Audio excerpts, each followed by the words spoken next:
प्यारे बच्चों, आज की कहानी का उन्वान है बैल और तोता। बैल को खोंटे पर बंधा हुआ देखकर तोता तन से हंसा। भाई, तुम्हारे तो क्या ठाठ है। दिन भर हल खींचना पड़ता है, किसान के डंडे भी खाने पड़ते हैं, तब जाकर तुम्हें चारा मिलता है। दिन की चिलचिलाती धूप भी तुम्हें अपनी पीठ पर झेलनी पड़ती है। बैल चारा खाते खाते रुका और बोला, तुम्हारी तरह दिन भर 4 दानों के लिए मीलों मेल मारा मारी तो नहीं करनी पड़ती। घर लौटने पर इतना तो तय रहता है कि पेट भरने के लिए पूरा चारा मिल जाएगा, और फिर जो चारा खिलाएगा वो काम तो लेगा ही। बिना मेहनत के बिना काम किए खाना भी तो ठीक बात नहीं है। तुम कोई काम नहीं करते, चुपके से किसी के मकई के खेत में घुस जाते हो, किसी के बाग में चोरी छुपे जाकर फल कुतरने लगते हो। इस तरह खाने का अपना ही मज़ा है। तरह तरह के अच्छे फल खाने को मिल जाते हैं। अच्छे फल ढूंढने के लिए भी तो मेहनत करनी पड़ती है।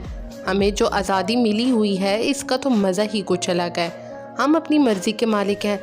तुम अपनी मर्ज़ी से कहीं भी नहीं जा सकते, अपनी मर्ज़ी का खा भी नहीं सकते। तुम्हारे मालिक जो चने की अच्छी दाल खाते हैं, हम उनके आंगन में जाकर कुछ दाने इसमें से खा लेते हैं।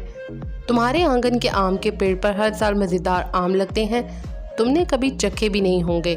हमें देखो, पके हुए आमों का मज़ा हम सबसे पहले उठाते हैं, तुम्हारे मालिक किसान से भी पहले। तोते ने आंखें मटका कर कहा। बैल कहाँ चुप रहने वाला था। वो अपनी थोथन को हिलाकर बोला, मेरा मालिक किसान मेरी हिफाजत करता है। ठंडा और बारिश में मुझे अलग कोठरी में बांध देता है। तुम्हें तो बाहर खुले दरख्तों पर ठंड, बारिश और ओलों की मार झेलनी पड़ती है। अरे भाई, हम भी किसी मकान के कोने में जाकर दुबक जाते हैं, हमारा भी वक्त कट जाता है। अच्छा बुरा वक्त तो सभी के साथ होता है। अब हमारी ज़िंदगी को भी देखो। आज़ादी के फ़ायदे तो हैं, लेकिन कभी हमें शिकारी मार गिराते हैं, कभी कोई चिड़ी मार पकड़कर पिंजरे में बंद कर लेते हैं।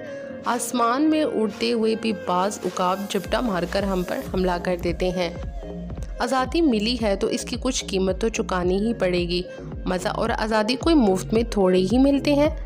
तोते ने अपनी बात को पूरा करते हुए कहा, वैसे खुली हवा में सांस लेने का मज़ा ही कुछ और है। तुम सही कहते हो, बैल ने सर हिलाकर कहा, मगर मेरी ज़िंदगी सिर्फ मेरे लिए नहीं है।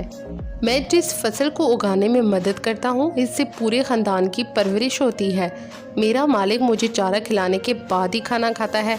वो सुबह उठकर मुझे पहले चारा खिलाता है, तब खुद कुछ खाता है।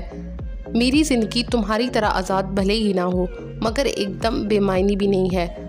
तोते को बैल की बात सही लगी। वो बोला, हम दोनों ही अपनी अपनी जगह दुरुस्त हैं। कुदरत ने हमारी ज़िंदगी को जैसा बनाया है, हमें वैसा ही जीना है। अच्छा चलता हूँ। ये कहकर तोता फिर से उड़ गया। बैल देर तक सर उठाए उसे देखता रह गया। तो प्यारे बच्चों, अगर आपको आज की ये स्टोरी पसंद आई हो तो चैनल को सब्सक्राइब करके बेल का बटन प्रेस कर दें, ताकि आप आइंदा आने वाली इसी तरह की अच्छी अच्छी स्टोरी सबसे पहले सुन सकें।